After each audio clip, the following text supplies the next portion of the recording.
Hi, everybody. Welcome back to the channel. My name is Bob, and I'm joined today with a good friend of mine, Kyle. Kyle, welcome back to the channel. What's going on, everyone? We've seen quite a bit of you lately, huh?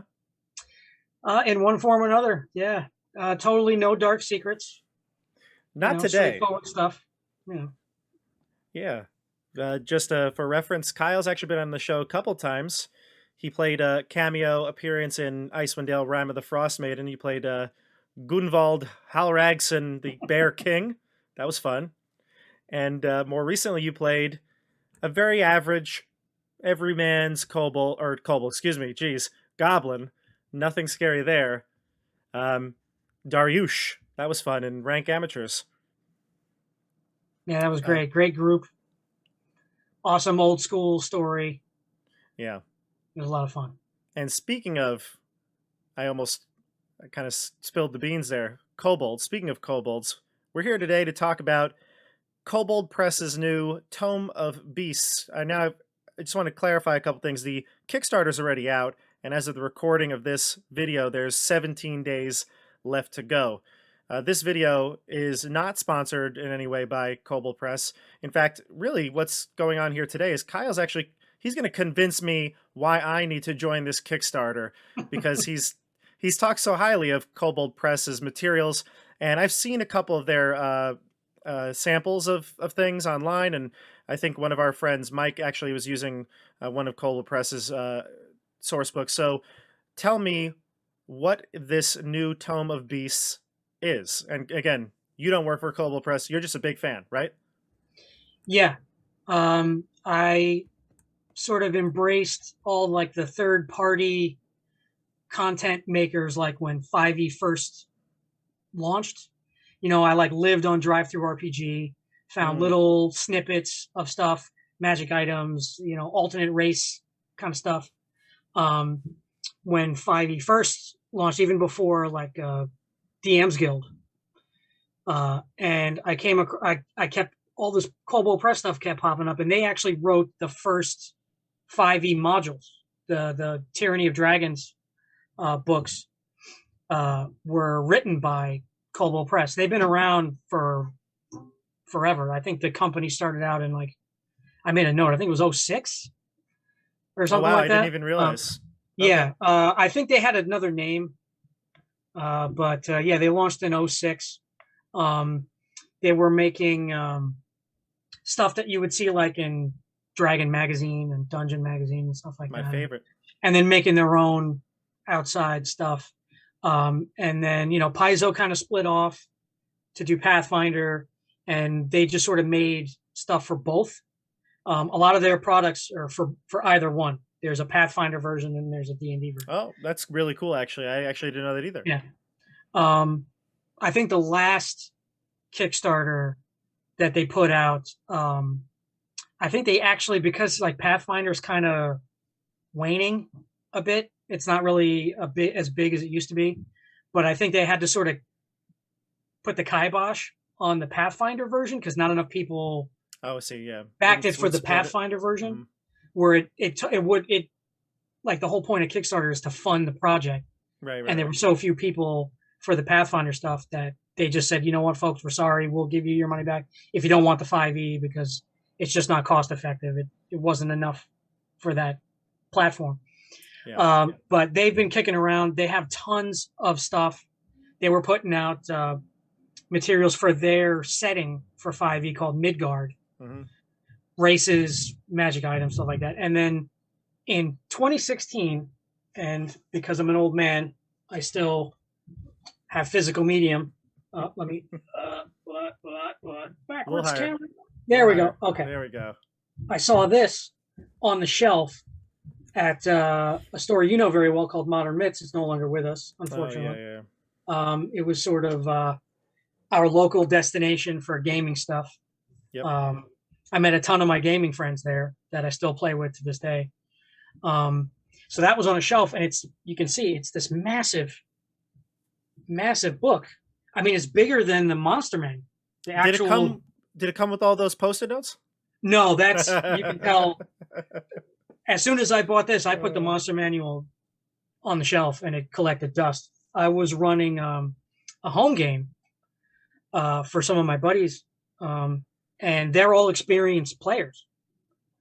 You know, they played every edition, they played every tabletop game, every video game, everything, and through no fault of their own, they just kind of always know what to expect. Hmm. Like when you see this thing, oh, this is what this is. Let's do this thing, and you know they're great players, so they didn't use like meta knowledge too much, but you can't help it. You It's know, almost impossible. Yeah, it's yeah, like if it's you tough. It's tough. yeah. Like you see a beholder, you know what you're in for. You know that there's an anti magic cone. You know that there's all these Yeah, lasers that do all this crazy stuff. I know. You know, Especially if so you're I the was DM.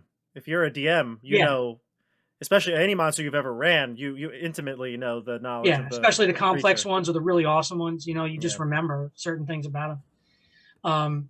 So I was constantly like combing the internet for alternatives, Mm. and I picked this up immediately. And I still haven't.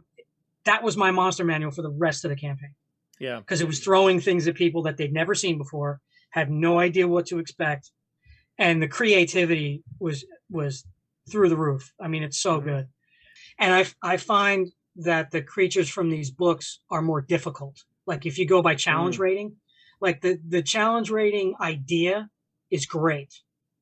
Like here's a formula. You got X number of this level of characters. You know this is what they can handle. This is what they can't. And like D&D's actual formula, It sucks. it it's not as challenging. Yeah, You know, it's it's but they also had to account for people that aren't maybe that experienced. sure. So they're probably not as optimized. They may not be aware of all their abilities quite yet. They may not have mastered that character to the point where, or they may be playing with strangers and are not as coordinated. You Yep. know, you get a regular group that's been playing a long time. We know our play styles. We know, you know, what our spells do. You know, you A become like a well-oiled well-oiled machine. machine. Yeah, Yeah. If it's exactly. more Yeah. than a one shot, you know, if you go for a while, you can really synergize. Yeah. And these books assumes that you can do that. Okay. Um, as soon as I started using this first one, the difficulty went way up. I was already like adjusting encounters like a lot. Yeah. And then I used that same formula with this and I was crushing. Like it was pretty, the first couple was like pretty brutal. That's great. Um and I'm like, oh God, I don't want to TPK. I've got all these cool new toys to play with. But So um as a yeah, so DM, it was just a fun, you know, toy box. And for the players, it was, what am I going to see now? Like, whoa, what is that? Um, uh, and like you said, I mean, you see all the post-it notes and mhm, all that, and like the binding is weakened from all the work. You know, and this was just the first one. yeah. The Kickstarter that's live now, it's called the Tome of Beasts 3, but it's actually their fourth book. Yeah, the Their creature second one codex. was called the Creature Codex. Yeah, I remember that. And Kobold Press's formula for their releases is like, we launch a Kickstarter because we want to do this thing, and then they've all been hugely successful. So you get way more for your buck. Mm. You know, they let you design a creature, and it might get in the book. They didn't take mine, but that's okay. Everything in them is good, so it's not like something Yeah. crappy got in there, and I'm like, why didn't you take my weird electrified kobold zombie thing? You know, it's You fine. hear that, everybody? There's an idea out there for you. You know, but they, I mean, and all three, I mean, I got all three of them right here. I mean, that's a tremendous amount of content, right? Oh, you'll never go through it all. Yeah. Yeah.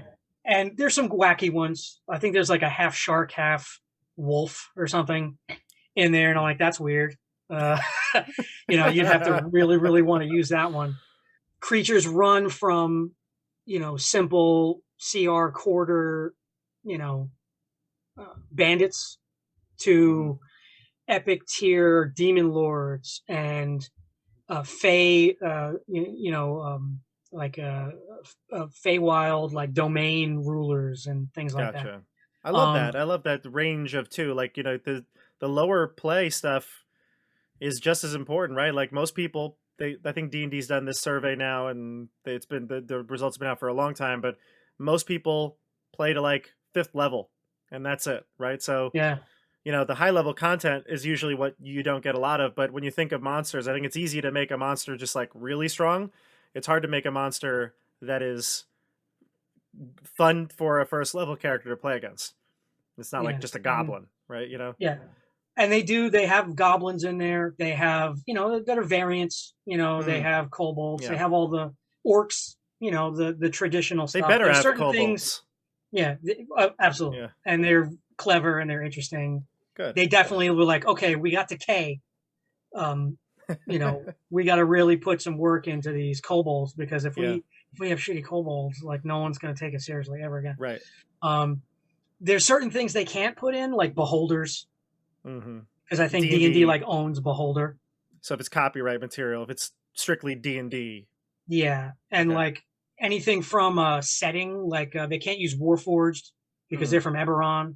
Yeah. And I think because of Ravenloft, they can't have like their version of like the Dread domains.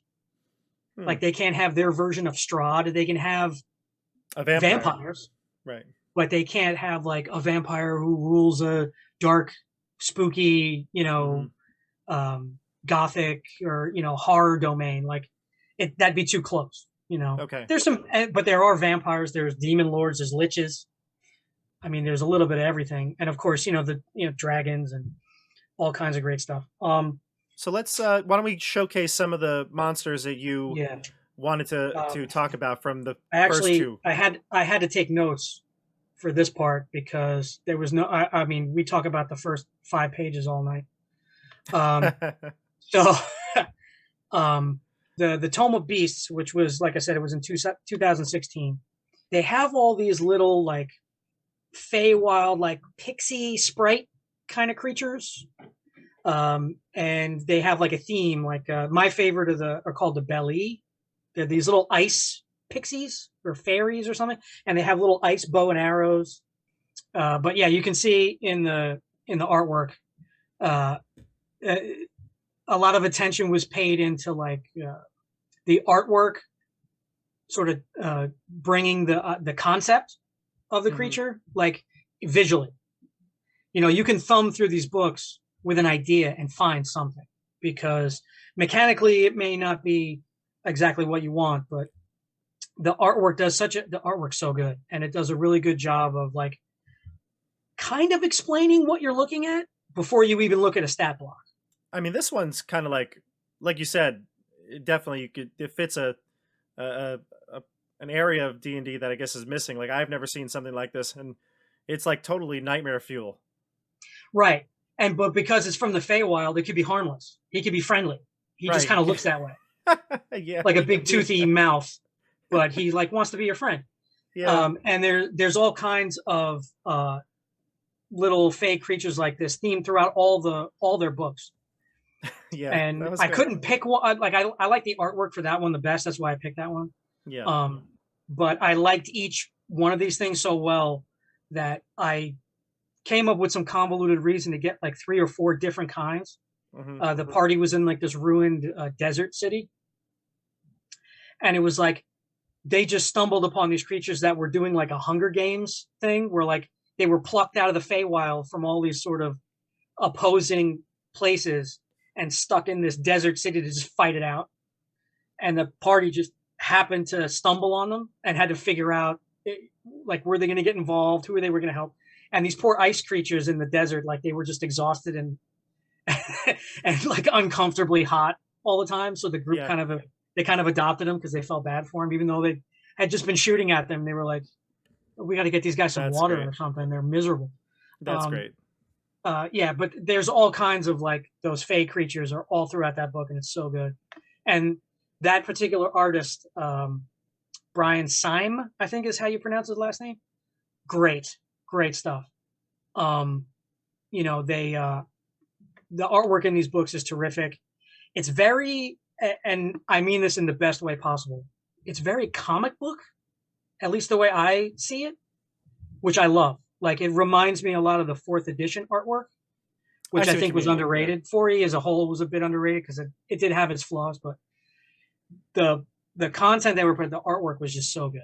It was so good. And I'm a big fan of that artwork there. I would say it's I think the detail of it, the hyper detail is in a way more of like a modern comic book style, but not in a like you were saying in the best way possible. Not like in a it's childlike. It's right, definitely it's fun. mature and serious. Yeah, yeah. Yeah. I agree with And you. I'm but big. when it wants you to think this creature is scary, the Mhm. artwork will reflect that. I'm a big fan of artwork, and I agree that needs to the tone. The art really does set that tone. There are plenty of monsters you thumb through in a monster manual, and you're just like, well, I'm not gonna, that doesn't really catch my eye. It's like judging the creature by its appearance, but at the same time, if you're gonna put a monster in and you're not keen on the way it looks, at least in your head, you kind of have a hard time doing it. So I think these are all, like you said, the ones that you've sent me, they do fit the tone of whatever they're trying to create. Yeah. That great.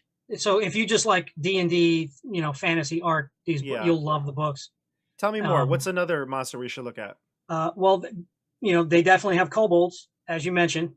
Mm, In this, my favorite kobold is in another one of the books, but in this one, being their first sort of intro into their manuals, they put in like the quirkier, like more action oriented yep. types of kobolds. Like they have a trapsmith and an alchemist, which was out before the alchemist artificer, Oh, and it's really close. okay. Like if you were playing a kobold artificer in 5e, it's pretty close to what this alchemist does in the book. Okay. They have like these potions and that do all this weird stuff. And then there's the kobold chieftain who like they're trying to please. So they have all these quirky little abilities. And, every creature's got a gimmick, because the number one creature for me in this book, I did give you the art for, and that's the void dragon. Oh, okay. I'll put that up right now. Here it is, Um, everybody. yeah, Here's the Void Dragon. uh, black hole dragon. Sweet. Void. That's like an arcane school in their campaign setting. There's all this lore about void worshippers and the void dimension and all that. I'm not an expert on that. I'm not an expert on their lore. I'm a big fan of all their mechanical stuff and all their Hmm. content and everything. The lore I haven't really quite delved into too much yet, but the minute you look at that, you know what it is. It's It's a sweet. dragon that's a black hole. It's And sweet. that was the big bad in my home campaign. Like I managed to Ah, get a D&D campaign from first level to 20. We wow. played for a couple of years, a couple of roster changes, but we made it and we got there. The last thing they fought was a Tarask. That's just because I had a level 20 party, and when am I ever going to get to do that again? Yeah. But that guy was the end game. Everything, Okay. that guy was pulling all the strings. The world almost ended because of that guy. Okay. And I was flipping through the book, and it stopped. I stopped dead in my tracks when I saw that page, and I started looking at the stats, and I'm like, okay, well, the only thing I don't want to give me spoilers in case someone who plays uh, comes up against this thing, but the only thing worse than fighting that thing is what happens when it dies. Oh boy. So, you either think you're tough enough to deal with it, or you come up with a creative alternative solution. Okay. Interesting. And they have their own dragons. They have tons of different kinds. They Good. have drakes. Each book has a whole section of drakes, which are like lesser dragons that I think are really, really underutilized in D&D. I think that's a resource that Hmm. D&D doesn't really, you know, you have a dragon for everything, right? There's every kind of dragon. Well, drakes are like lesser versions, and they really just have like the guard drake, which is like is basically a It's a dog. reptilian dog, Yeah. I know.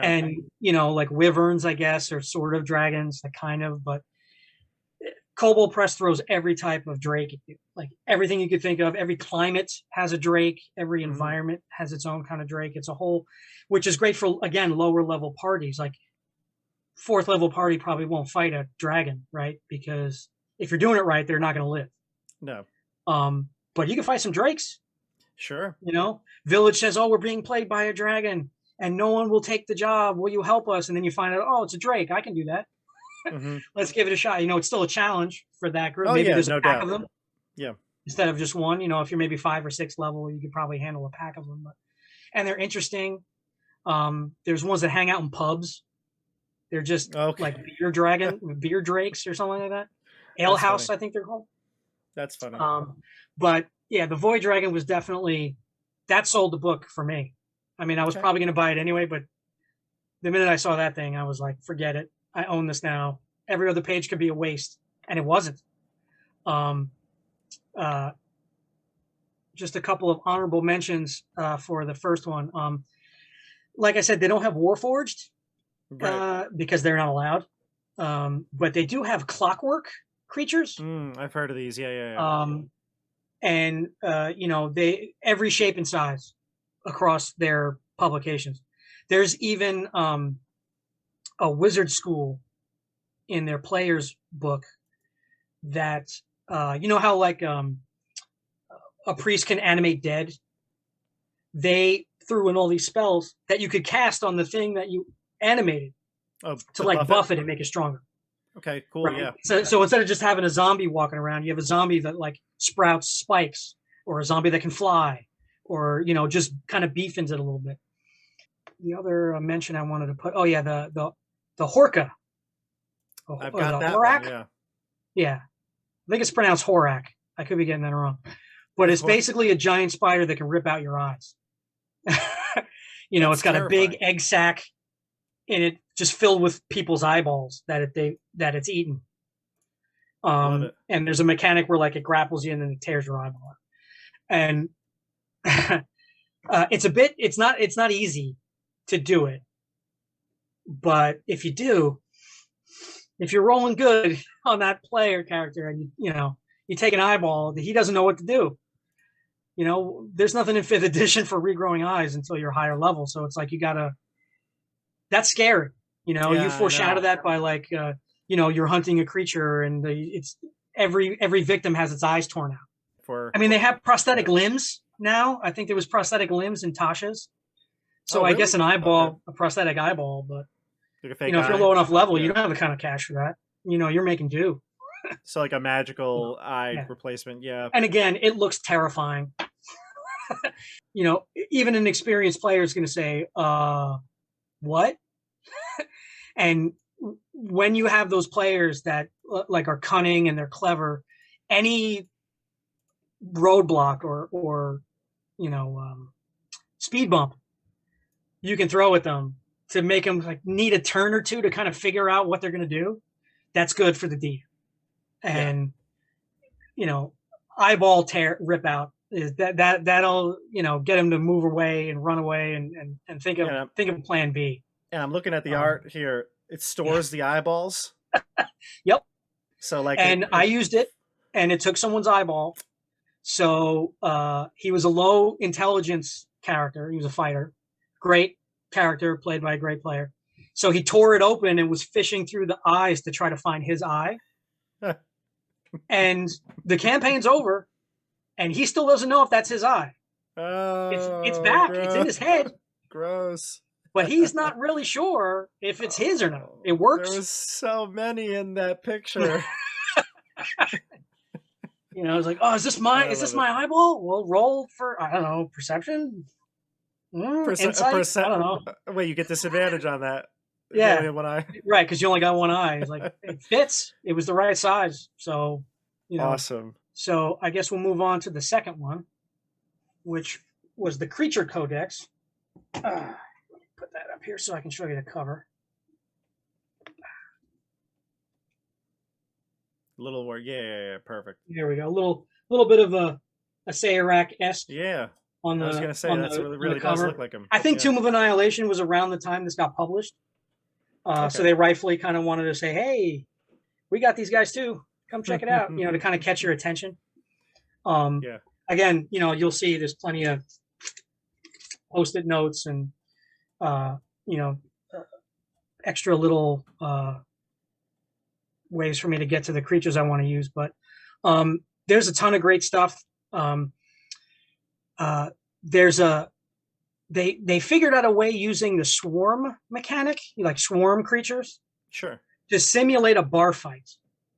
There's an entry in the book called the Bar Brawl, and it's basically you're inside basically a swarm, and they use that mechanic to say, okay, these are the different things that can happen within the swarm. So if you're in a pub and everybody's drunk and then it just starts a gigantic fight, you don't have 50 drunk NPCs and figure out what they're doing and what is the bartender doing and what do you do, like it's you're inside of this mass and all these, and the picture is like a minotaur hitting a guy over the head with a bar stool. Love it. Really, really clever. Something that could easily happen in game, and using the mechanics that already exist to kind of make it a little bit easier for you. Sure. And I thought that was really clever. It is kind of hard to pick that in on in the tabletop. Yeah. And then the other two that I really like are ones I gave you the artwork for. One is it's a kobold. Again, they reached into their bag of tricks to come up with something really good, and they resisted the urge to call it a bro bold, which is kind of what it is. It's called a swole bold, and it's a jacked kobold. There it is. Kobolds are usually depicted as clever and little sort of scrawny, fearful, dragon worshipping, cowardly, like sort of feral almost, kind of, because they're kind of like dogs, but if dogs were dragons, kind of. But this guy ain't running from a scrap. This guy, and the artwork. Look at that. I mean, you're using that. You're using that guy. You're figuring out a way to put him in one of your sessions. I thought you were talking about him before when you were talking about that they specialize in kobolds, and I was like, oh, the Kobold you sent me. But and they're smart. They don't put too many in each book. Like they don't, because you could run out of ideas. I mean, how many different kobolds can you really have? But they have a couple in each book, and like that one's just. I mean, that's peak kobold right there. That guy's in the gym. He's juicing. The alchemist kobold is just feeding him all these steroids, just to see how long he can go before he bursts like a balloon. I mean, the name alone makes me really just want to throw it in a game. Like I want to, like when Joey plays, I want him to fight a Swobold. Exactly. But he should play one. He should actually. Joey would make a great Swobold. Yeah. That's a Joey character right there. Yeah. Yeah.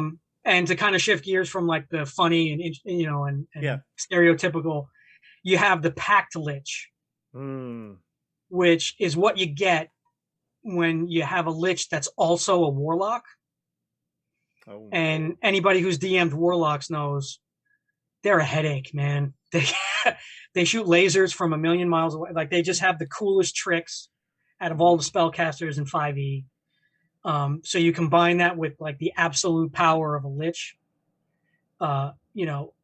It's a great mix of the typical Lich stuff, but you can see he's got a sword in his hand. He's not going to sit on his throne and just throw spells at you. I mean, he has them, but he'll get in your grill and chop your head clean off too. Yeah, he's and like a hex blade. Yeah, that's a great variation. And people probably listen, guys that DM and guys that play D&D and do this stuff, we think of these things, right? A lot of people could watch this video and say, hey, I did that, I thought that up and I did something just like that. Or I used the swarm rules for a bar fight that one time. I'm sure somebody out there thought of these things. But at the same time, like you said earlier, like you don't always have time to implement that idea. Mm-hmm. And if you can get a template to go off of, that's, I mean, such a relief to the sort of the DM workload, which that's the real, for me anyway, that's the real difference between being a DM and being a player is the amount of homework. Yeah. That's, if you're willing to put in the work to kind of like think of a city and what is the name of the pub and what, it's really just putting down on paper or in your mind, just an idea of how to implement this to the players when you're running this game. And it's just tools. There's a creature in this book called the albino death weasel. Okay, you didn't send me this pic, did you? No, okay. Because I want people to get he's adorable.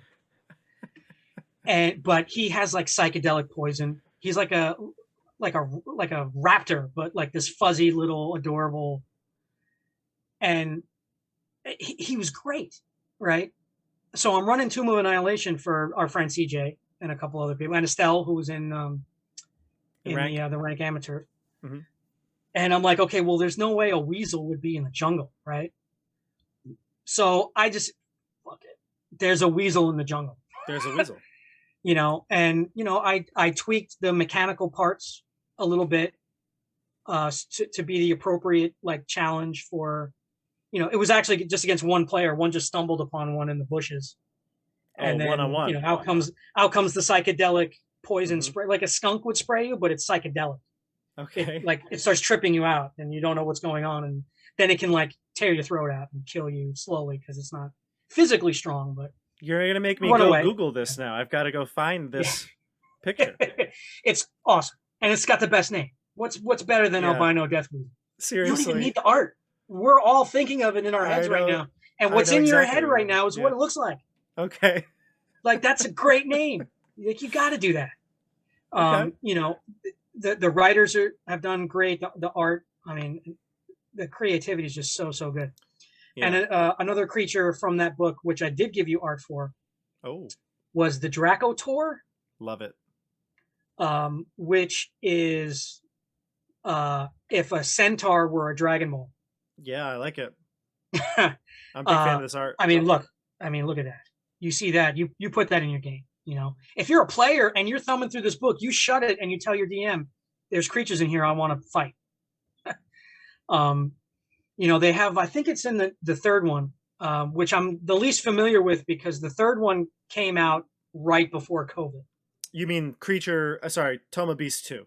Yes, Tome of Gotcha. Beasts 2. It came out. Just before that. In fact, I think I got mine. What? Tome of Beasts 2. Awesome cover. Very classic, sort of action scene. Yeah. Very reminiscent of like the old first edition modules. Yeah, swarming the altar there. Mm-hmm. So as you can see that there aren't any tabs or notes or damaged pages or anything in this one because unfortunately, you haven't gotten a chance. Yeah, I just haven't had a chance to really dig, and I'm still kind of like I've been using Roll20 for a little while. Still a lot I don't know how to do. The learning curve for Roll20 for me has been pretty steep. I'm not the most technological guy in the world. I feel you. I'm very old school. I really miss being around tables. I mean, me too. A lot. So I haven't used this one as much, but there are so many like really, really great creations in here. The Shadow of Death. Oh yeah. Was one of the pieces of art that I sent you. Very, very like you said, went on the darker side. Yeah. Yeah. An angel that got corrupted but still believes in its cause. And I mean, look at that thing. I mean, yeah. Even if it's like you never use the actual creature, right? You just show the players that piece of art because maybe a cult made a mural in their temple to this thing, and you're like, oh, what are we gonna do? Like, we got to get out. Like, it's just it gives you that sort of feeling in your gut, and especially if you don't know what the hell it is, like celestial and demons and devils and stuff, in D&D are pretty, they haven't changed much. You got the pit fiend, you got it's everybody's fire and brimstone, and the Baelor, and the celestials. Like, there's no, I don't think Wizards has like a corrupted celestial. If they do, I don't recall. But, I guess Zariel, the Archdevil of Avernus, would be the prime example of a corrupted angel, but I mean, this is like a special named character as a plot device in a campaign. This is like here's an idea for you to use.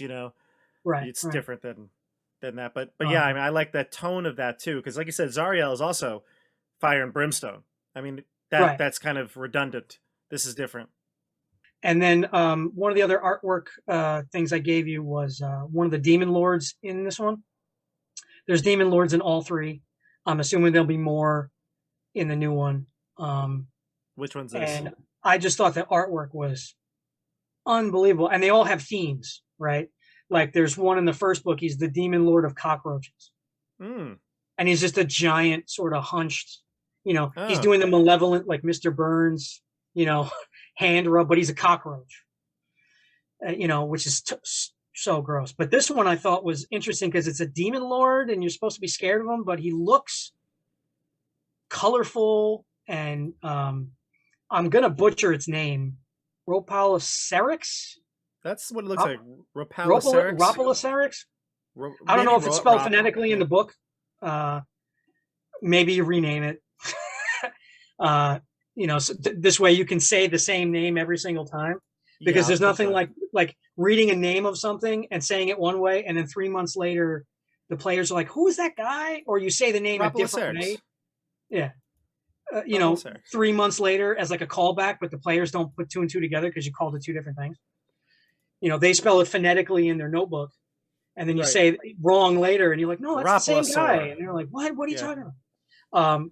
But it looks like Mothra. Like it's like these big, beautiful butterfly wings, and it looks like something you'd interact with in the Feywild and ask for help. Yeah. But Totally. you don't want to go anywhere near this guy. Okay. And there's like the artwork has like an undertone of the fear, but it's like you'd have to get close, like from far away. Oh my God, what another beautiful being! Oh, this higher being. I'm gonna speak to it and learn wisdom. And then you get close, you're like, oh, Ooh. yeah, that's a weird way to. All right, and then you get a little closer, and then he eats you. I like it when it Uh, subverts your expectations like that. You assume this would be like a friendly butterfly creature, yeah, and it's the worst thing in the world. So cool. and my lack of familiarity should not make it seem like this one is any less than the other two. I just simply haven't had the hands on with it. Well, it Like sounds like you've at they've least. got a were shark in Oh, there. okay. That's dope. And like more Fey and more. I mean, they were really good about what is missing Mm-hmm. in 5e. Like, what are some of the gaps?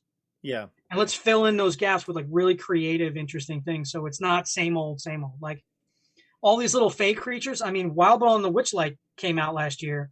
Mm-hmm. Any one of these would be a great, and they have culture, and there's an explanation of like their society and where they place in the Feywild too. So, that's not really a combat oriented adventure from what I understand, or like there's a way to not fight anything if you Yeah, I'm don't running want it to. right now actually for Um, Mike. and it's just more fun things to do, more Yeah, fun things to encounter I'm running and that interact adventure with. right now for Mike, Dasha, Randall, and Christian. You've met a bunch of them on the channel Mhm. before, and yeah, that does have that like undertone of like a non-violent way Yeah, to navigate. discovery and But it problem would solving right through exactly. nonviolent means. Yeah, and I think I might have mentioned this in the notes for the video here, but it's so good that I don't want to spoil it. Oh, okay. But in the first Tome of Beasts, there's a particular type of mimic. Oh, then yes, I remember you told me about this. So we'll just put a Yeah, spoiler to here. Do the you want to talk DMs about out it? there who like mimics, Okay, it's like we'll put a it's the spoiler here. We'll put a yeah. spoiler alert. Nobody will Okay, know. spoiler alert. Put CJ's this like your side of the screen will be CJ, a still shot of CJ with his like and subscribe scroll, and Yeah. then my side will say spoiler alert, to 5 seconds ahead or something. But for the DMs out there, it's a mimic. That's a map. Oh, yeah, that's right. So, that thing you've been holding for the last 3 sessions, and like to go to this treasure, or just a map to a lost city, or a map to get to your next destination, and you've been telling it all your secrets because you've been talking with it out to the player next to you and spitting on it, and then one day it tries to eat your face. It just lunges at you and eats your face. Love it. Or you go through this trap filled dungeon with this treasure map, you know you go through all these tests and you go, it's an empty room and you're like, well, where's the treasure? And then just a mouth just like the thing that, it just like turns into a mouth and or tries to eat your face. or it brought you back to its family. Yeah. Yep. There you go. Yeah, because there's like a mimic village in what was that, Mordenkainen? Or Tasha's, yeah. Colony. It's just a village full of mimics. Well, how do you trick somebody into coming into a village full of mimics? Treasure map. Yep. A little map sprouts legs, goes down the road, great. curls itself up, and then some dope just says, "Ooh, gold." Yeah. And it's a surprise attack because you're doing this, and it comes up, and yeah, it really it really puts the phrase like bringing home dinner to a new level. Or, you know what? It wasn't a map. It was that scroll that you got from the traveling merchant, right? That you're saving for just the right moment. It's like a dimension door scroll. Yeah, and you're going to use that to save yourself from certain death, and you unfold it and it tries to eat. Yeah, cool. So, and now we're back. Spoiler. Yeah, end of spoiler. So you didn't miss anything. Good to go. So good, so good. You have kind of sold me on these Kobold Press things. I might have to jump in on this Kickstarter now. Tell me a little about the new one coming out. Do you have any information? I know you're a fan. Are you following the updates? Yes. They're over $500,000 already. They're almost at 600,000, and they still have 2 weeks to go. It's pretty good. With this one, they're doing something a little bit different. They're offering minis. Oh, okay. Like actual, like, I don't know if they. I didn't read into it too much. I don't know if they 3D print it like a Hero Forge kind of setup and send it to you, or if you can get the STL file and then do it yourself. I'm not really right, because that's the sure thing about nowadays. That. But it is minis specifically for their creatures, which cool. Before COVID and everybody playing basically online, if you're using minis, that's the biggest drawback to these books is if you're that DM that wants to have the perfect mini on the field, mm-hmm. you're really not going to get that. Right. You can take a mini that exists and paint it the way you want it to, things like that. But unfortunately, they don't have their own line of minis. So, depending on your budget, if you can do that add-on for those, just that right perfect mini for that creature, like they're offering those. The best stretch goal that I think is they're having guest creators make creatures for the book. Like they're going to have some backer creations, like you'll be able to submit. I'm still working on what I'm going to send to them. I'm 0 for 2, so I gotta really up my game. But you do. I know one of the guys from WebDM is putting in a creature. I like WebDM. They may have unlocked some more. They're unlocking stretch goals so fast that I might not be 100% up to date yet. Okay. But those guys are great. I love their channel. I really like their take. On D&D. I tend to agree with a lot of their viewpoints. And they're clearly experienced guys that actually play the game. Mm-hmm. There's a lot of content out there where like it's all theory and it's all numbers, and sometimes you get the feeling that the person that's talking hasn't implemented what they're saying. Right. But the guys from WebDM, they play.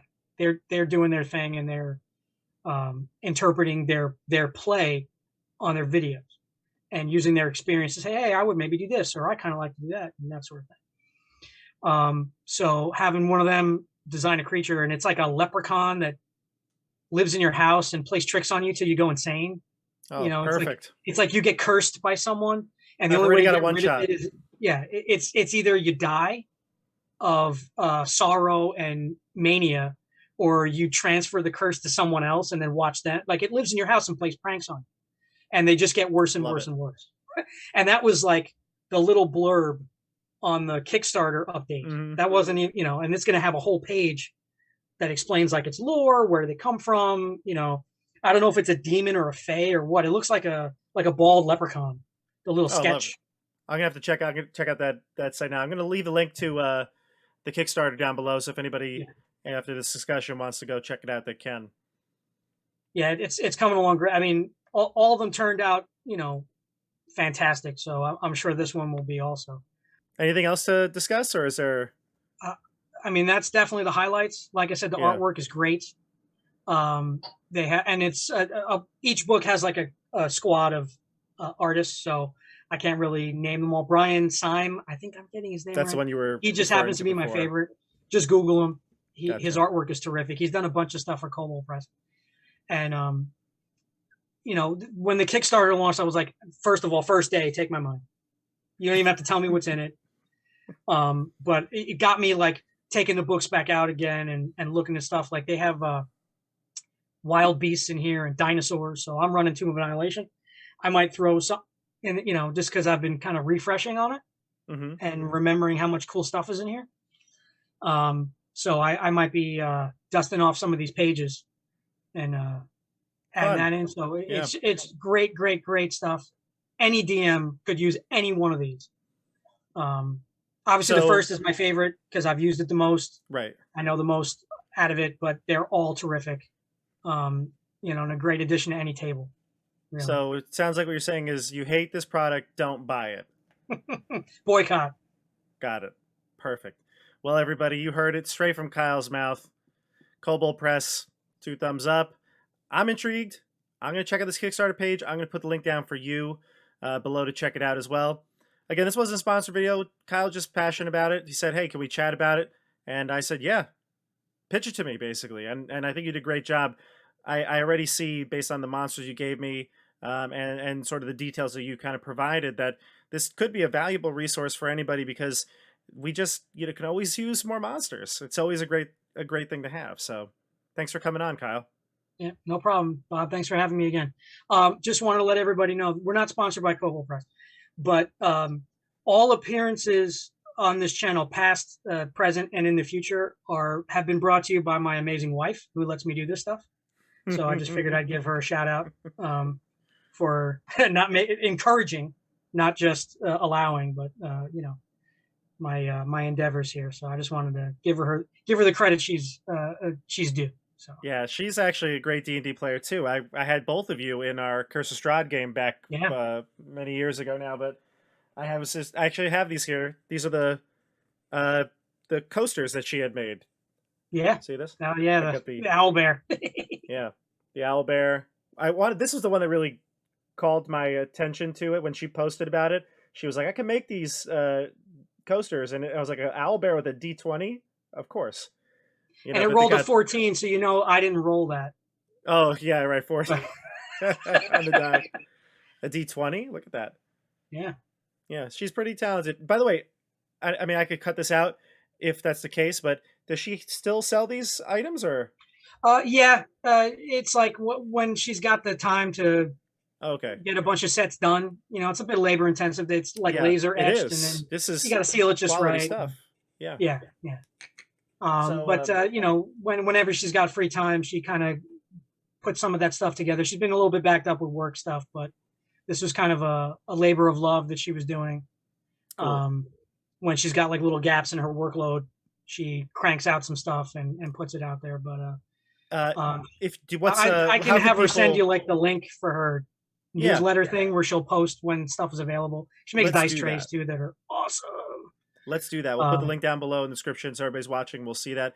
And also, if she does come out with something or posts so that she's available to make things, I'll also post it on my social media links that are also down below. Awesome. All right. All right, Bob. Thanks for having me.